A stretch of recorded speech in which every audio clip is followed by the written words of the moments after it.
आपके साथ मैं हूं अर्पिता आर्या। मुद्दा गर्म है कि आज से धार्मिक स्थल और मॉल खुलने के बाद 2 गज की दूरी अब सबसे जरूरी हो गई है। ये सवाल इसलिए बड़ा हो गया है क्योंकि आज से अनलॉक 1 के दूसरे दौर में आज से देश के ज्यादातर हिस्सों में धार्मिक स्थल, मॉल, सड़कें खुल गई हैं। हालांकि धार्मिक स्थलों और शॉपिंग मॉल के लिए सैनिटाइजेशन और सोशल डिस्टेंसिंग जैसी कई तरह की शर्तें लागू की गई हैं, लेकिन मुद्दा वही है कि असलियत में 2 गज की दूरी अब सबसे जरूरी हो गई है। तो अब धार्मिक स्थल खुल गए हैं, मॉल खुल गए हैं और सड़कों पर भी आप देख रहे हैं कि कई जगहों को खोल दिया गया है, लेकिन लोगों को अब जैम से दो चार होना पड़ रहा है। मॉल अगर खुले हैं तो आज उसकी सुबह की उसके बाहर की स्थिति कि जो मॉल के कर्मचारी हैं वो लंबी लंबी कतारें उन कर्मचारियों की दिखी, उनको एंट्री कराने में वक्त लग रहा है। वहीं धार्मिक स्थल पर सारे प्रबंध अभी तक तो फिलहाल देखे जा रहे हैं, चाहे वो सैनिटाइजर का इस्तेमाल करवाना हो, सोशल डिस्टेंसिंग मेंटेन करवाना हो, ये तस्वीर तो फिलहाल नजर आ रही है। चर्चा में इस वक्त खास मेहमान हमारे साथ जुड़ रहे हैं, उनका तारुफ आपसे करा देती हूँ और साथ ही साथ हमारे सहयोगी भी होंगे जो जानकारी देंगे दरअसल स्थिति क्या है अनलॉक 1 के आज दूसरे चरण पे। बीजेपी से डॉक्टर विजय सोनकर शास्त्री इस वक्त हमारे साथ हैं, कांग्रेस से अतुल लोढ़िया हमारे साथ इस वक्त हैं, दिल्ली के एक मॉल से अमित सिंह हमारे साथ हैं, लखनऊ से राजीव सिंह हमारे साथ इस वक्त हैं। और इन्हीं सब से हम चर्चा करें उससे पहले दिल्ली में आज से नियमों के तहत मॉल भी खुल रहे हैं। मॉल में आने वाले लोगों का नाम और पता लिखा जा रहा है, साथ ही मॉल के अंदर जाने से पहले उन्हें सैनिटाइज भी किया जा रहा है। दिल्ली के एक मॉल से अमित सिंह की ये रिपोर्ट देखिए। दिल्ली में जितने भी मॉल हैं दिल्ली सरकार के आदेश के बाद खोल दिए गए हैं। इस वक्त मैं मौजूद हूं दिल्ली के साकेत में सेलेक्ट सिटी वॉक मॉल के बाहर और ये दिल्ली का सबसे बड़ा मॉल है और आप देख सकते हैं कि यहाँ पर जो है एम्प्लॉइज जो कि इस मॉल में काम करते हैं वो यहाँ पर पहुँच गए हैं और पूरी तरीके से यहाँ पर सोशल डिस्टेंसिंग को मेंटेन करते हुए पहले इनका टेम्परेचर वगैरह चेक किया जा रहा है, उसके बाद इन्हें एंटर दिया जाता है। दूसरी तरफ आप देखिए जो गाड़ियाँ हैं वो गाड़ियाँ दाखिल हो रही हैं मॉल के अंदर और उनका पूरी तरीके से यहाँ पर सैनिटाइजेशन किया जा रहा है। यहाँ पर जितनी भी गाड़ियां आ रही हैं सबसे पहले उनके टायर को सैनिटाइज किया जा रहा है और यहाँ पर स्टाफ भी मौजूद है इस मॉल के। और दूसरी तरफ सेलेक्ट सिटी वॉक मॉल के जितने भी एम्प्लॉय हैं वो यहाँ पर पहुँचने लगे हैं और उनका पूरी तरीके से यहाँ पर टेम्परेचर वगैरह चेक किया जा रहा है। चेक होने के बाद ही वो अंदर दाखिल हो रहे हैं। मैम आप यहाँ जॉब करती हैं? जी सर। कहाँ जॉब करती है अंदर? सेलेक्ट सिटी में, टॉमी हिलफिगर। तो पूरी तैयारी के साथ आई हुई है, किस तरीके से अपना केयर करेंगे, कुछ आपने सोचा है? मास्क लगाएंगे, सैनिटाइज जो नियम होगा वो तो लागू करने जो है वो तो करने पड़ेंगे। आप भी यहीं जॉब करते हैं? हाँ। तो किस तरीके से अपना केयर करेंगे आज से मॉल खोले? हम लोगों को मॉल ओपन हुआ है, मास्क लगा के आए हैं, सैनिटाइजर वगैरह सब बैग में भी कैरी कर रहे हैं और मॉल्स की तरफ से भी किया जा रहा है। अच्छा लग रहा है क्योंकि इतने दिनों से घर पे थे? हाँ अच्छा लग रहा है, आज काफी दिनों बाद खुला है तो लोग खुश हैं कि काफी दिनों बाद वो अपने घर से बाहर निकले हैं, अपने काम पे निकले हैं। तो विजय सोनकर शास्त्री, इस वक्त ये सवाल बड़ा होता जा रहा है क्योंकि हम देख रहे हैं अनलॉक 1 की घोषणा हुई, कुछ चीजों की रियायत मिली, आज उसके दूसरे चरण की शुरुआत हो रही है, लेकिन हम कई बार देख रहे हैं कि लोग उसको फॉलो नहीं कर रहे हैं। तो अब क्या तैयारी, क्योंकि अब दूसरे चरण की शुरुआत हुई है, यानी अब और ज्यादा ध्यान रखना होगा क्योंकि भारी तादाद में लोग निकलेंगे घर से बाहर। अर्पिता जी बिल्कुल आप सही कह रही हैं और आपकी हम लोग भी यही आशंका करते हैं कि अगर सही ढंग से अनलॉक को अगर नहीं यूज किया गया और जो सतर्कता बरतनी है अगर वो नहीं की गई तो बड़ा दिक्कत हो सकता है। क्योंकि लॉकडाउन में भी ये देखा गया था कि जब थोड़ी बहुत छूट मिलती थी तो जो सामने स्थितियां देख करके बड़ा दुख होता था कि किस तरह से हम लोग इतनी बड़ी महामारी के साथ से निपट पाएंगे। पर देश ने पेशेंस दिखलाया, लोगों ने माना और उसका परिणाम भी ये निकला कि अन्य देशों की तुलना में हमारे देश में काफी हद तक कोरोना को लिमिटेड करने में, सीमित करने में हम सफल रहे हैं। और मुझे पूरा विश्वास है कि आने वाले समय में भी जो मास्क के बारे में कहा गया है उसको लगाना जरूरी है और 2 गज की दूरी ये सबसे आवश्यक है। इन सब सारे मानकों को ध्यान में रखते हुए जनता से हम आपके चैनल के माध्यम से यही अपील करते हैं कि लोग इसको ध्यान रखें और ये एक बड़ी संकट देश पर है। उस देश में हर व्यक्ति को, हर नागरिक को उस संकट से लड़ना है। तो आप अपनी भूमिकाओं को सुनिश्चित करें और बेहतरीन एक आदर्श नागरिक के रूप में आपकी भूमिका होनी चाहिए। ठीक है। अभी अगर हम लखनऊ की तस्वीर देखें तो देखिए वहां पर भी मॉल खुल गए हैं और सभी को वहां पर थर्मल स्क्रीनिंग के बाद ही जाने दिया जा रहा है। ये राजीव सिंह हमारे सहयोगी की एक रिपोर्ट देखिए। देश प्रदेश में कोरोना वायरस को रोकने के लिए लागू किए गए लॉकडाउन 5 के दौरान अनलॉक 1 के तहत आज उत्तर प्रदेश के सभी मॉल खोल दिए गए हैं। आप देख सकते हैं कि इस वक्त मैं राजधानी लखनऊ के उस फन मॉल में के सामने खड़ा हूं, जिसे आज से खोल दिया गया है। और इस मॉल में एंट्री से पहले ही जो सोशल डिस्टेंसिंग के नॉर्म्स हैं उनके बारे में डिटेल से जानकारी दी गई है। और इस गेट के ज़रिए जब कोई व्यक्ति इस मॉल में इंटर करता है तो यहाँ पर उसके साथ सोशल डिस्टेंसिंग को बेहद सख्ती के साथ फॉलो कराया जाता है। और साथ ही साथ इस दौरान कोरोना वायरस के संक्रमण को रोकने के लिए बेहद ख़ास ढंग से यहाँ पर सैनिटाइज किया जाता है।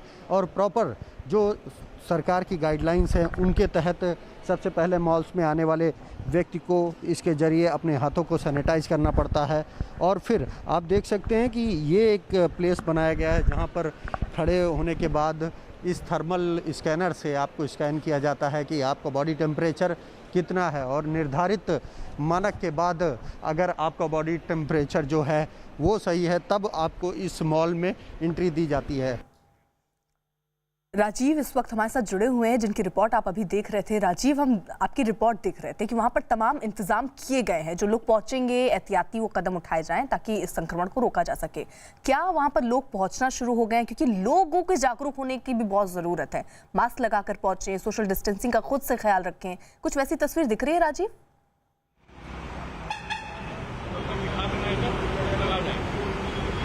देखिए, लॉकडाउन 1 के तहत अगर देखें तो इस वक्त मैं राजधानी लखनऊ के सुप्रसिद्ध हनुमान सेतु मंदिर पर खड़ा हूं, जिसे आज से खोल दिया गया है दर्शनों के भक्तों के लिए यहाँ पर। और आप देख सकते हैं कि यहाँ पर आने वाले जो भक्त हैं उनको सैनिटाइज करने के लिए पूरा अरेंजमेंट किया गया है। इस थर्मल स्कैनर से स्कैनिंग की जाती है। और खुद यहाँ पर जो इंतजाम है उनका निरीक्षण करने के लिए जिलाधिकारी लखनऊ पहुँचे हुए हैं कि क्या सोशल डिस्टेंसिंग फॉलो कराई जा रही है। सर, आज अनलॉक 1 के तहत कई चीज़ें खोली गई हैं, चाहे मठ मंदिर हो या मॉल्स हो, क्या क्या नॉर्म्स हैं और क्या सच्चाई दिख रही है? देखिए, आज दिनांक 8 जून से जो धार्मिक स्थल है ये प्रारंभ हो गए हैं, खुल गए हैं, लेकिन एक प्रोटोकॉल के अंतर्गत ही अनिवार्य रूप से सभी व्यक्तियों को मास्क लगाना है। किसी भी धार्मिक स्थल में एक बार में 5 से अधिक व्यक्ति एक बार में नहीं रहेंगे। इसके साथ ही साथ जो पंक्तियां लगेंगी वहां पे सोशल डिस्टेंसिंग के प्रोटोकॉल को अनिवार्य रूप से फॉलो किया जाएगा। इसी के लिए सभी धार्मिक स्थल के मैनेजमेंट के साथ ये बैठक भी हो गई है पुलिस प्रशासन की, और ये इंश्योर किया गया है कि वहां पर सोशल डिस्टेंसिंग नॉर्म्स के लिए चिन्हांकन किया जाए।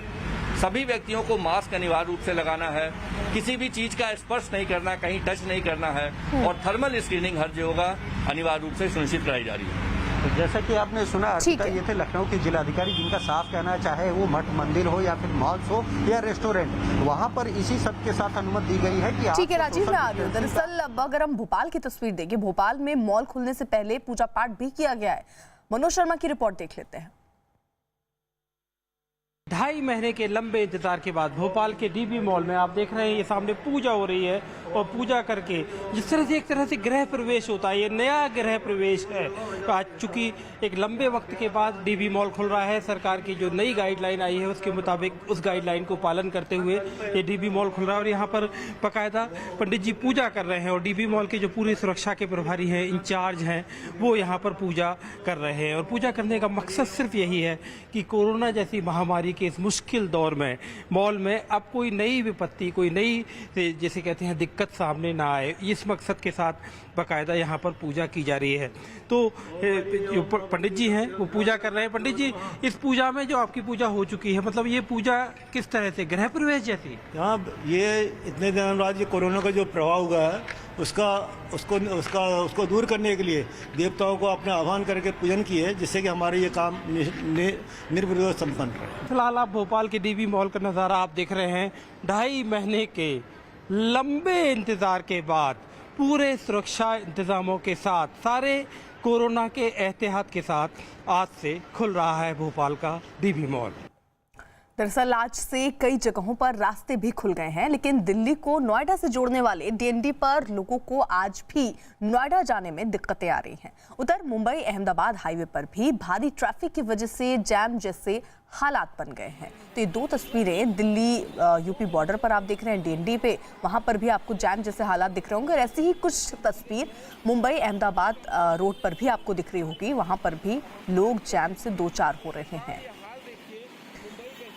अतुल जी, मुंबई की तस्वीरें अगर आप देख रहे हो तो जैम के हालातों से लोगों को इस वक्त दो चार होना पड़ रहा है, यानी एक के बाद एक नई समस्याएं हैं मुंबईकर के लिए। ऐसा है कि वो जो रोड है मुंबई अहमदाबाद का, वो हेवी बिजनेस रोड है और हेवी बिजनेस रोड होने की वजह से आज ओपन होने के बाद सभी को अपनी अपनी जगह जाना है, इसीलिए वो जाम हो सकता है। लेकिन एक बात पूरे हिंदुस्तान के परिप्रेक्ष्य में अगर बात देखी जाए तो वही कहावत याद आती है कि जब रोम जल रहा था तो नीरो बांसुरी बजा रहा था। उसी तरह देश के गृह मंत्री जो है, जिनके अंडर में ये पूरा डिपार्टमेंट आता है डिजास्टर मैनेजमेंट का, वो रैली करने में बिजी है।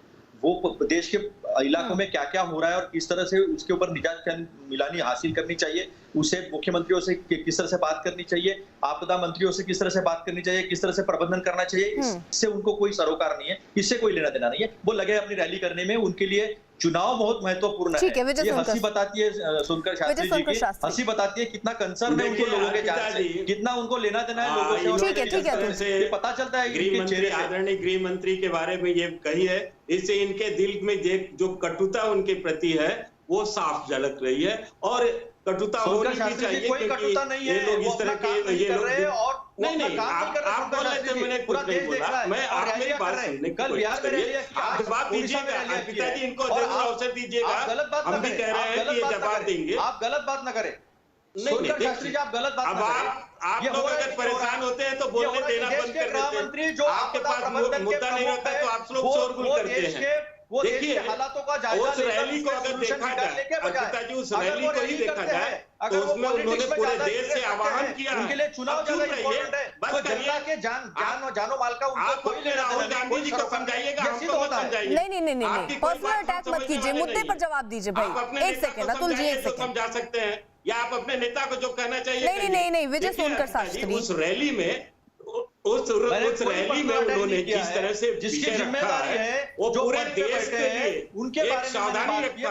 अरे भाई एक करके ना, एक करके देश कैसे निपटेगा इसकी बात की गई। ये काहे के लिए ये इतना इंटॉलरेंस क्यों हो रहे हैं? आपको क्या तकलीफ हो रही है? मैं बोल रहा हूँ, बोल देने दीजिए, इसके बाद आप बोलिएगा। हम बोले तभी आप बोले, ये कैसे काम चलेगा? तो मेरी बात खत्म करने दीजिए। 1 सेकंड में 10 सेकंड में मैं खत्म करता हूँ अपनी बात। अर्पिता जी, उस रैली को अगर देखा जाए तो उस रैली में जो अमित शाह जी ने आह्वान किया है वो देश के लिए बहुत महत्वपूर्ण आह्वान है। उन्होंने ये कहा कि कोरोना पीरियड में और अनलॉक में किस प्रकार से हमें रहना चाहिए, ये भी एक संदेश उन्होंने दिया है। और जहां तक बिहार की बात है तो बिहार में बहुत सारे कंफ्यूजन पैदा किए गए थे, उन कंफ्यूजन को दूर किया। उन्होंने बिहार को कैसे स्वयं खड़ा हो सकता है कोरोना पीरियड के बाद, इसका उन्होंने आह्वान किया है। अब क्या गलती किया है?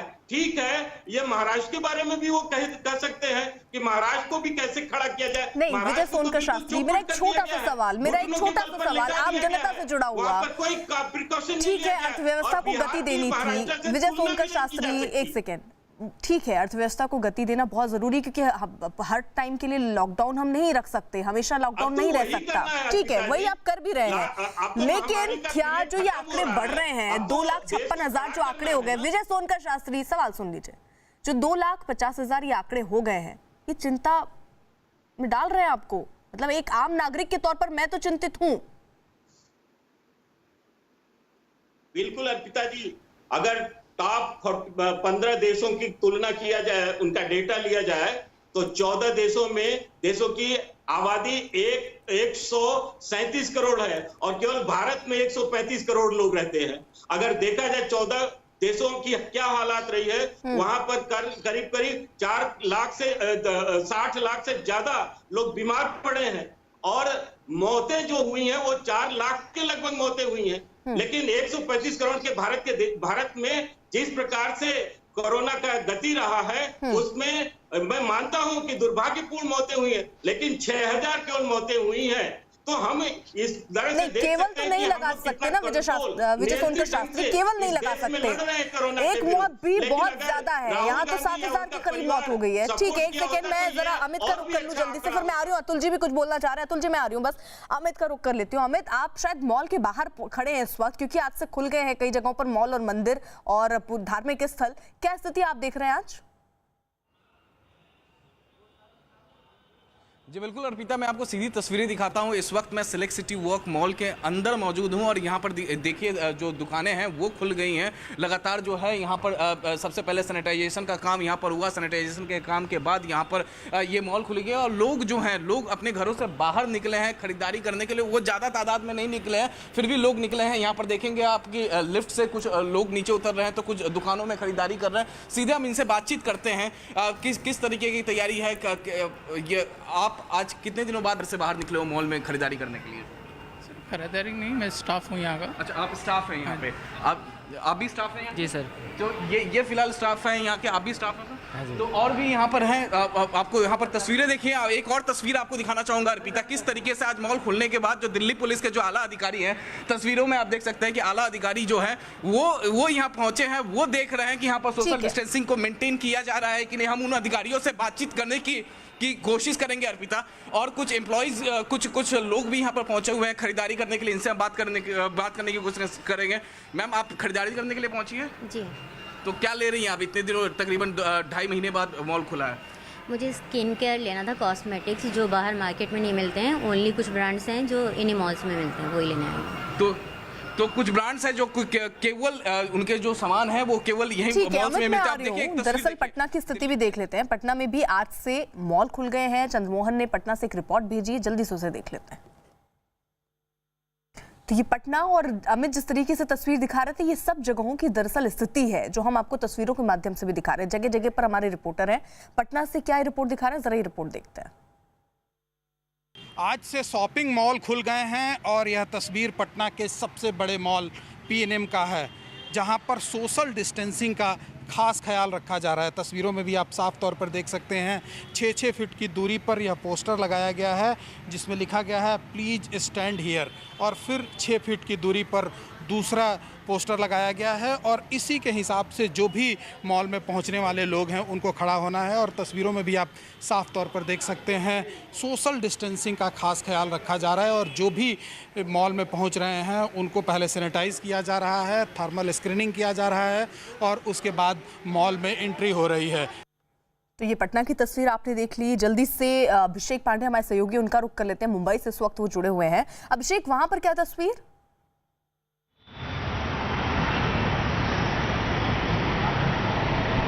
देखिए अर्पिता, मैं तस्वीरें अगर आपको दिखाऊं तो यहाँ पर फिलहाल ऑफिसेज 10% शुरू किया गया है, ऑटो, टैक्सी और कैब शुरू किए गए हैं। लेकिन मंदिर की तस्वीर दूसरी तरफ दिखाऊं अगर आपको, इच्छापूर्ति हनुमान मंदिर जो बहुत फेमस मंदिर है, बहुत पुराना मंदिर है, वो फिलहाल बंद है क्योंकि मुंबई सहित महाराष्ट्र भर में मंदिर और पूजा स्थल बंद करने के लिए कहा गया है, इसलिए वो बंद है। लेकिन ट्रैफिक आपको दिखना शुरू हो गया है। अगर दूसरी तरफ कैमरामैन को अगर तस्वीरें दिखाना चाहूँ आपको, तो जो बैंक्वेट हॉल्स है, जो मॉल्स के भीतर बैंक्वेट हॉल है, उन सारे मॉल्स को बंद रखा गया है और मॉल्स फिलहाल मुंबई में अलाउड नहीं किया गया है। मुंबई सहित पूरे महाराष्ट्र में आप दुकानें खोल सकते हैं, शॉप्स खोल सकते हैं, लेकिन बड़े मॉल्स नहीं खोल सकते। ठीक है अभिषेक, मैं आ रही हूँ। इसी बीच एक बड़ी खबर है, दिल्ली के मुख्यमंत्री अरविंद केजरीवाल की तबीयत खराब हो गई है। मुख्यमंत्री केजरीवाल को कल से हल्का बुखार और गले में खराश की शिकायत है, जिसके बाद उनका कोरोना टेस्ट करवाया गया है। हालांकि अरविंद केजरीवाल ने खुद को क्वारंटीन कर लिया है। आपको बता दें, बड़ी खबर, उन्होंने कल से ही कोई मीटिंग भी नहीं की, कोई बैठक भी नहीं की है। तो दिल्ली के मुख्यमंत्री अरविंद केजरीवाल की तबीयत खराब हो गई है। हमारे साथ विक्रांत जुड़ चुके हैं और अपडेट के साथ और जानकारी के साथ। विक्रांत, क्या जानकारी? देखिए, बिल्कुल ये अभी जानकारी मिली है कि मुख्यमंत्री अरविंद केजरीवाल की तबीयत थोड़ी नासाज है। कल शाम से उन्हें बुखार, हल्के बुखार की शिकायत थी और इसके साथ साथ गले में खराश भी बताई जा रही है और उनका कोरोना टेस्ट भी करवाया जाएगा। डॉक्टरों से इस बारे में बात की जा रही है। हालांकि इनका सैंपल अभी नहीं लिया गया है कोरोना का, लेकिन बहुत जल्द उनका सैंपल लिया जाएगा, कोरोना टेस्ट भी होगा। क्योंकि ये पिछले कुछ दिनों में कई ऐसी बैठकें रही जिसमें काफी लोगों का उनका आना जाना लगा रहा उनके पास, और कई ऐसी बैठक थी जिसमें फिजिकल अपीयरेंस हुई अधिकारियों के साथ और बाकी लोगों के साथ। तो इसलिए किसी भी तरह का कोई मौका वो नहीं छोड़ना चाहते, कोई लापरवाही नहीं, इसलिए फैसला लिया गया है कि कोरोना का टेस्ट करवाया जाएगा। क्योंकि डॉक्टर्स का भी ये कहना है कि जो लक्षण हैं उसको देखते हुए कोरोना टेस्ट जरूरी है। तो अब उन्होंने खुद को आइसोलेट कर लिया अपने घर में ही, जो घर में कार्यालय है वहीं पर वो अपने घर पर ही हैं और वहीं से जो जरूरी बैठक है उनको देख रहे हैं वीसी के जरिए। लेकिन कल शाम से कल दोपहर के बाद से किसी से मुलाकात नहीं की है। कल कैबिनेट की बैठक थी, उसके उसके बाद उनकी तबीयत थोड़ी बुखार हुआ था, और जिसके बाद उसके बाद से कोई बैठक या किसी से मुलाकात नहीं की है, खुद को आइसोलेट कर लिया है। तो निश्चित तौर पर बड़ी खबर है। हालांकि कोरोना के मामले में पुष्टि रिपोर्ट होने के बाद ही, कोरोना की रिपोर्ट आने के बाद ही हो सकेगी, लेकिन कोरोना टेस्ट उनके लक्षणों को, जो लक्षण दिखाई दे रहे हैं उसको देखते हुए करवाया जा रहा है। विक्रांत, एक बात ये कि ये कब तक करवाया जाएगा, इसकी कोई जानकारी है? टेस्ट, ये कोरोना टेस्ट, क्योंकि उस पर ही कई चीजें डिपेंड करेंगी, और साथ ही साथ इनके साथ जो लोग रहे, क्या उनको भी बोला गया है कि क्वारंटीन रहें कुछ वक्त के लिए? देखिए, क्योंकि अभी ये खबर सामने आई है तो बाकी जो लोग लगातार संपर्क में थे उनको तो निश्चित तौर पर कहा गया है। जो हमें जानकारी मिल रही है कि आज शाम को या कल सुबह उनका कोरोना के लिए सैंपल लिया जाएगा। हो सकता है कल सुबह उनका सैंपल लिया जाए, और उसके बाद करीब 1 घंटा 24 दिन लग जाते हैं, 24 घंटे लग जाते हैं रिपोर्ट आने में। तो डॉक्टर्स का ये कहना है कि तब तक वो अपने आप को पूरी तरीके से आइसोलेट ही रखें, क्योंकि जिस तरीके के लक्षण है उसको देखते हुए कोई चूक नहीं की जा सकती, और जिस तरह के लक्षण है उसको देखते हुए कोरोना टेस्ट डॉक्टर्स ने जरूरी बताया था। इसी कारण उनका सैंपल लिया जाएगा आज शाम को या कल सुबह, बताया जा रहा है कि लिया जाएगा। और जितने भी घर के भी लोग थे वो भी अलग हैं। वो जो अरविंद केजरीवाल के बारे में कहा जा रहा है कि मुख्यमंत्री ने खुद को अपने कमरे में आइसोलेट किया हुआ है, और जितने लोग उनके मिलने जुलने वाले जो हाल फिलहाल में उनसे मुलाकात की है उनको भी जानकारी दी गई है, सावधान रहने की हिदायत भी दी गई है।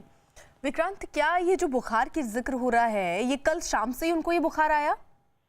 देखिए, जो हमें जानकारी मिल रही है कि कल दोपहर में कैबिनेट की बैठक थी। बैठक करने के बाद उन्होंने एक प्रेस वार्ता भी की थी जिसमें कैबिनेट के फैसलों की जानकारी दी थी। दोपहर 12 बजे प्रेस वार्ता थी, और ये कहा जा रहा है कि दोपहर बाद जब वो घर में थे अपने, तो उन्हें हल्के बुखार की शिकायत थी। बुखार, उनका तापमान चेक किया गया, उसके बाद गले में भी कुछ खराश बताई जा रही थी, जिसके बाद डॉक्टर्स ने उनको डॉक्टर्स को अपने लक्षण बताए और उनकी बातचीत हुई डॉक्टर से, जिसके बाद डॉक्टर्स ने ये सलाह दिए कि जो मौजूदा लक्षण उनको दिखाई दे रहे हैं उसको देखते हुए कोरोना का जांच करवाना जरूरी है। जिसके बाद ये, और साथ ही उनको ये भी कहा गया कि आप अपने आप को अभी फिलहाल जब तक टेस्ट नहीं होता तब तक के लिए आइसोलेट कर लीजिए, क्योंकि रिपोर्ट एक बार पॉजिटिव या नेगेटिव आने के बाद ही आगे का फैसला किया जा सकता है। तो उन्होंने कल शाम से खुद को आइसोलेट कर लिया था, और कोई बैठक या किसी से मुलाकात उसके बाद से नहीं की है। लेकिन जिस तरीके के लक्षण नजर आ रहे हैं, क्योंकि बुखार भी हल्का बुखार है और गले में खराश है, तो डॉक्टर्स का कहना है कि ऐसे में किसी तरीके का चूक नहीं की जा सकती, और इसमें कोरोना टेस्ट करवाना बेहद लाजमी है। बिल्कुल, यानी इस वक्त की बड़ी खबर है, दिल्ली के मुख्यमंत्री अरविंद केजरीवाल की तबीयत जो है वो खराब हो गई है। मुख्यमंत्री केजरीवाल को कल से हल्का बुखार और गले में खराश की शिकायत है, जिसके बाद उनका कोरोना टेस्ट करवाया जाएगा। और हालांकि उन्होंने खुद को क्वारंटीन कर लिया है, अब घर में वो इस वक्त हैं और अपने घर वालों से दूर भी हैं। विक्रांत अपडेट हम तक पहुंचा रहे हैं। विक्रांत, कहां पर ये क्वारंटीन किया? अपने घर में उन्होंने ही क्वारंटीन अपने आप को किया है, या दफ्तर के किसी कमरे में? नहीं, बिल्कुल, वो अपने घर पर ही हैं। घर पर ही उन्होंने क्वारंटीन किया हुआ है, और अरविंद केजरीवाल ने अपने परिवार के बाकी लोगों से भी अभी मुलाकात नहीं कर रहे हैं, क्योंकि उनके परिवार में उनकी माताजी और पिताजी बुजुर्ग हैं। बुजुर्गों को इस तरीके के कोरोना के मामले में वैसे भी ज्यादा खतरा बताया जाता है, तो घर के बाकी लोगों से भी उन्होंने खुद को आइसोलेट किया हुआ है। ये जो उनके करीबी लोग हैं वो ये बता रहे हैं कि मुख्यमंत्री अपने कमरे में अकेले हैं, और घर के बाकी लोगों से भी इस समय मुलाकात नहीं कर रहे हैं, क्योंकि जिस तरीके के सिम्टम्स हैं उसे देखते हुए डॉक्टर ने कहा है कि आप पूरी तरीके से सावधानी बरतिए, और एक बार कोरोना का टेस्ट होने के बाद ही इस मामले में आगे फैसला लिया जाएगा। तो अभी वो अपने घर में ही क्वारंटीन है, आइसोलेट किया हुआ उन्होंने अपने आप को एक कमरे में, और डॉक्टर्स की सलाह के मुताबिक आगे कार्रवाई की जाएगी। उनका ये कहना है कि जब भी डॉक्टर कहेंगे तभी सैंपल दिया जाएगा। लेकिन हमें ये जानकारी मिल रही है कि आज शाम को या कल सुबह, मोस्ट ज्यादा जानकारी यही है कि कल सुबह उनका कोरोना का सैंपल लिया जाएगा और कोरोना टेस्ट कल करवाया जाएगा। विक्रांत, आप कह रहे हैं कल दोपहर में दरअसल एक बैठक भी हुई। अब उस बैठक में कौन कौन लोग शामिल थे, वो कोई जानकारी आपके पास? देखिए, बहुत ही महत्वपूर्ण बैठक थी वो, दिल्ली की कैबिनेट की बैठक थी, तो दिल्ली के सारे मंत्री उस बैठक में मौजूद थे, और बड़े अधिकारी भी उस कैबिनेट की बैठक में मौजूद रहते हैं। जैसे मुख्य सचिव जो होते हैं वो भी कैबिनेट बैठक में आते हैं। तो एक बार, क्योंकि जो भी लोग बैठक में थे उनको भी ये जानकारी दी गई है कि इस तरीके के सिम्टम दिखाई दिए हैं मुख्यमंत्री की सेहत के साथ, तो उन लोगों को भी थोड़ा ये कहा गया है कि अभी जब तक उनकी रिपोर्ट नहीं आती, उनका टेस्ट नहीं होता, तब तक वो अपने आप को थोड़ा सा अलग रखें, और अगर किसी में भी ये कहा गया है कि अगर किसी तरीके का सिम्टम किसी को नजर आए कि किसी और व्यक्ति को, तो वो भी अपने कोरोना टेस्ट जरूर करवाए, क्योंकि अभी तक कोई सिम्टम ऐसा नहीं लग रहा था मुख्यमंत्री को। कल दोपहर के बाद ही पहली बार ये फीवर बुखार आया और पहली बार ही गले में इस तरीके से खराश रही। पहले उन्हें खांसी के इलाज जरूर चलता था, लेकिन जो गले में खराश है और बुखार, हल्का बुखार जिस तरीके से है, वो डॉक्टर्स के लिए थोड़ा चिंता का विषय था। और जो सिम्टम है कोरोना के वो भी इसी तरीके के होते हैं, इसलिए डॉक्टर्स ने कहा है कि आपके लिए कोरोना टेस्ट करवाना लाजमी है। और डॉक्टर्स की सलाह के मुताबिक ही सीएम पूरा काम कर रहे हैं। डॉक्टर्स ने उन्हें कहा है कि वो आइसोलेट रहें जब तक उनका टेस्ट नहीं होता, जब तक रिपोर्ट नहीं आती तब तक वो किसी भी बैठक से बचें, किसी से मुलाकात ना करें और पूरी तरीके से आइसोलेट रहें। यानी विक्रांत जो जानकारी दे रहे हैं उसके मुताबिक आज शाम को या कल सुबह तक हो सकता है कि उनका टेस्ट करवाया जाए। 24 घंटे में फिर रिपोर्ट आएगी, उसके बाद चीजें क्लियर हो पाएंगी। लेकिन डॉक्टर का फिलहाल ये कहना है कि एहतियाती कदम उठाने हैं अरविंद केजरीवाल को, और उन्होंने खुद को इस वक्त क्वारंटीन भी कर लिया, अपने घर वालों से भी इस वक्त वो दूर हैं। विक्रांत हमें पल पल की जानकारी भी दे रहे हैं इससे जुड़ी हुई। विक्रांत, जो बुखार का जिक्र आप कर रहे हैं, ऐसे कौन कौन से लक्षण दरअसल केजरीवाल में दिख रहे हैं जो इस बात की संभावना कहीं ना कहीं दे रहे हैं कि कोरोना हो सकता है? देखिए, डॉक्टर्स का कहना है कि अगर किसी को खांसी, जुकाम, सर में दर्द, बुखार या इस तरीके के लक्षण है, गले में खराश, तो जरूर कोरोना टेस्ट करवाना चाहिए, क्योंकि यही कोरोना के सिम्टम होते हैं। तो मुख्यमंत्री को कल दोपहर के बाद से हल्का बुखार लगातार रह रहा है, लगातार उनका टेम्परेचर चेक किया जा रहा था, तो बुखार लगातार बना हुआ था। इसके अलावा गले की खराश भी लगातार बनी हुई है, हल्की खराश है, जिस कारण उन्होंने ये डॉक्टर्स को इस बात की जानकारी दी। और डॉक्टर्स ने ही कहा कि जिस तरीके के सिम्टम है उसे देखते हुए उनका कोरोना टेस्ट कराना बहुत जरूरी है। कल उनका सैंपल लिया जाएगा, मोस्ट प्रोबेबली कल सुबह उनका सैंपल लिया जाएगा। और डॉक्टर्स ने ये कहा है कि क्योंकि जिस तरीके के सिम्टम है वो कोरोना के सिम्टम्स के साथ मिलते जुलते हैं, तो लिहाजा वो अभी किसी से मुलाकात ना करें, पूरी तरीके से आइसोलेट रहें। तो वो अपने घर पर, अपने कमरे में पूरी तरीके से आइसोलेट हैं, घर के बाकी लोगों से भी मुलाकात नहीं कर रहे हैं। और डॉक्टर्स ने उन्हें कहा है कि ये जिन लोगों के साथ वो मुलाकात की थी उनको भी थोड़ा सावधान कर दें। तो उनके सहयोगियों ने सभी को जानकारी इस बात की दी है। और अगर किसी को भी सिम्टम आता है तभी उसका कोरोना टेस्ट करवाया जाएगा। दिल्ली में क्योंकि ये नियम है कि बिना किसी सिम्टम, जिनमें किसी तरीके का कोई लक्षण नहीं है, उन लोगों का कोई टेस्ट दिल्ली में अब नहीं हो रहा है। तो अगर किसी को सिम्टम आता है तो उसका टेस्ट करवाया जाएगा। लेकिन मुख्यमंत्री को जिस तरीके से ये सिम्टम सामने आए हैं उसको देखते हुए ये फैसला डॉक्टर्स ने लिया है कि उनका कोरोना टेस्ट करवाया जाए। ठीक है विक्रांत, अपना नजर बनाए रखिएगा। उधर चुनाव आयोग में कोरोना का पहला मामला सामने आया है। चुनाव आयोग में काम करने वाले एक अफसर के कोरोना पॉजिटिव होने की खबर है। बताया जा रहा है कि कोरोना पॉजिटिव अफसर के संपर्क में आने वाले कर्मचारियों को भी होम क्वारंटीन किया गया है, साथ ही पूरे ऑफिस को सैनिटाइज किया गया है। चुनाव आयोग में कोरोना का पहला मामला सामने आया है। चुनाव आयोग में काम करने वाले assistant section officer corona positive पाए गए हैं। उसके बाद चुनाव आयोग के कार्यालय की तरफ से उनके सेक्शन को सैनिटाइज कराया गया है। उसमें काम करने वाले 2-3 लोगों को होम क्वारंटीन में रहने को कहा गया है, क्योंकि प्रोटोकॉल का पालन करना होता है। लेकिन सूत्रों से जब हमने पूछा कि क्या चुनाव आयोग के दफ्तर को भी सील किया जाएगा या जिस फ्लोर पे वो अधिकारी काम करते हैं उसको सील किया जाएगा, इस तरह का फैसला अभी तक चुनाव आयोग की तरफ से नहीं लिया गया। सूत्रों ने हमें ये भी जानकारी दी कि अभी सिर्फ एक मामला सामने आया है, इसलिए जो प्रोटोकॉल होते हैं उसका पालन किया जा रहा है। और रोज़ाना चुनाव आयोग के दफ्तर और चुनाव आयोग के अलग अलग फ्लोर को 2 बार सैनिटाइज किया जाता है।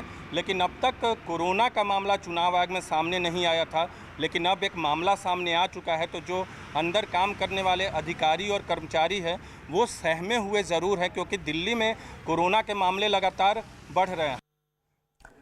उधर जम्मू कश्मीर के शोपियां जिले में सोमवार सुबह शुरू हुए एक एनकाउंटर में सुरक्षा बल को बड़ी कामयाबी मिली है। सुरक्षा बल ने 4 और आतंकवादियों को मार गिराया। पिछले 24 घंटे में शोपियां जिले में 2 अलग अलग मुठभेड़ में 9 आतंकियों को ढेर किया गया। शोपियां के पिंजरा गांव में चल रहा ऑपरेशन अब पूरा हुआ है। इस ऑपरेशन में सुरक्षा बल के 4 जवान भी घायल हुए हैं। इससे पहले कल सुरक्षा बल ने हिजब के 5 आतंकियों को मार गिराया था। इन मारे गए 5 आतंकियों में हिजबुल मुजाहिदीन का टॉप कमांडर फारूक अहमद भट्ट उर्फ नाली भी शामिल है। फारूक अहमद भट्ट उर्फ नाली जम्मू के कुलगांव का रहने वाला था। वो 2 हफ्ते पहले कुलगांव में मुठभेड़ के दौरान सुरक्षा बलों को चकमा देकर भाग गया था। अभी कल और आज के 2 दिन के ऑपरेशंस के दौरान हिजबुल मुजाहिदीन के 9 आतंकी मारे जा चुके हैं, जिनमें 3 टॉप कमांडर लेवल के लोग हैं और जिनके नाम पे गुनाहों का चिट्ठा बहुत लंबा है। पिछले 2 हफ्ते के अंदर 9 बड़े ऑपरेशन हुए हैं, जिसमें 22 आतंकी मारे गए हैं, जिसमें 6 टॉप कमांडर हैं और ये 6 के 6 उस तरह के हैं जिनका जिक्र मैं कर चुका हूं, जिनकी गुनाहों की लिस्ट बहुत लंबी है। सिक्योरिटी फोर्सेस ने पिंजूरा गांव में एक घर पे कॉर्डन किया। कॉर्डन करते वक्त वहां फायरिंग हुई और उसके जवाबी कार्रवाई में 4 टेररिस्ट मारे गए। सर, उनके नाम और पहचान और क्या किसी अभी उनकी शिनाख्त नहीं हुई है, लेकिन उनके कब्जे से काफ़ी भारी मात्रा में असला और एम्यूनिशन मिला है। उधर शोपियां एनकाउंटर में मारे गए 4 आतंकी हिजबुल मुजाहिदीन के थे। एनकाउंटर खत्म होने के बाद उनकी शवों के साथ साथ भारी मात्रा में गोला बारूद बरामद किया गया। मारे गए आतंकियों की पहचान उमेर धोबी, रईस खान, सकलेन अमीन और वकील अहमद नायकू के तौर पर हुई है। बताया जा रहा है कि मारे गए सभी आतंकी शोपियां के ही रहने वाले हैं। उधर कोरोना वायरस की रोकथाम के लिए उठाए गए कदमों पर पाकिस्तान में भी यूपी के मुख्यमंत्री योगी आदित्यनाथ के कामों की जमकर तारीफ हो रही है। पाकिस्तान के एक बड़े अखबार द डॉन के संपादक फहद हुसैन ने सीएम योगी की कामों की तारीफ करते हुए पाकिस्तान की इमरान खान सरकार के कामों की तुलना की है और सीएम योगी को इमरान खान से बेहतर बताया है। अपने ट्वीट में फहद ने लिखा कि उत्तर प्रदेश की जनसंख्या पाकिस्तान के करीब है। पाकिस्तान की आबादी 21 करोड़ है, जबकि उत्तर प्रदेश की आबादी 22 करोड़ है, लेकिन पाकिस्तान के मुकाबले उत्तर प्रदेश में मौतों की दर काफ़ी कम है। फहद हुसैन ने अपने ट्वीट के साथ एक ग्राफ भी शेयर किया, जिसमें पाकिस्तान और भारत के यूपी में कोरोना से होने वाली मौतों की तुलना दिखाई गई है।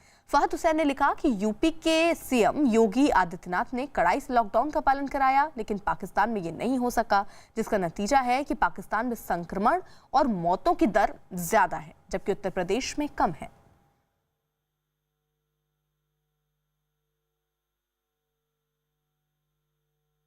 कोरोना काल में काम कर रही महिलाओं की मदद के लिए घड़ी डिटर्जेंट समूह की कंपनी आरएसपीएल ने एक मुहिम शुरू की है। इस मुहिम के तहत आरएसपीएल ग्रुप महिला कोविड योद्धाओं को 10 लाख सैनिटरी पैड मुफ्त बांटेगा। कंपनी ने इस मुहिम का नाम रोकती हूँ रुकती नहीं दिया है और इसके लिए अभिनेत्री कृति सेनन को इस मुहिम के लिए अपना ब्रांड एम्बेसडर बनाया है। फ्लोरिस का सलाम ऐसी हिम्मत के नाम, हिम्मत जिसकी एक ही शर्त है कि कोई शर्त नहीं। इसलिए हम इनमें बांट रहे हैं 10 लाख सैनिटरी पैड्स, ताकि इनके बढ़ते कदम कभी रुके ना, क्योंकि इनके कदमों से ही तो चलता है सारा हिंदुस्तान।